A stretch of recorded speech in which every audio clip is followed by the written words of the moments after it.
testing out our new Bugs 2 drone.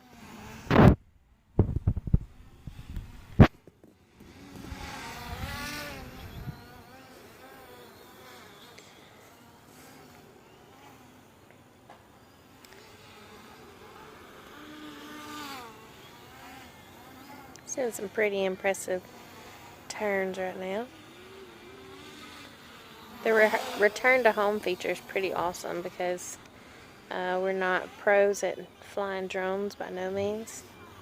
So this is nice because if we start to get too close to trees or start to get too far away or too high, just hit that button and so it'll return back. Where'd it go?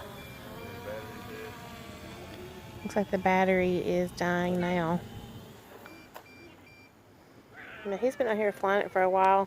It had come with a backup battery, so he can plug a new one in and get right back to having some fun with it.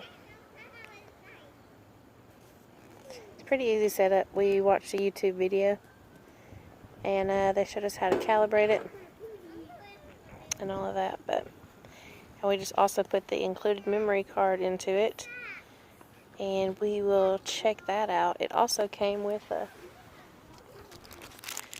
a little card reader that you plug right in to the computer. So we will look at the footage that we got from it later, but it's pretty neat.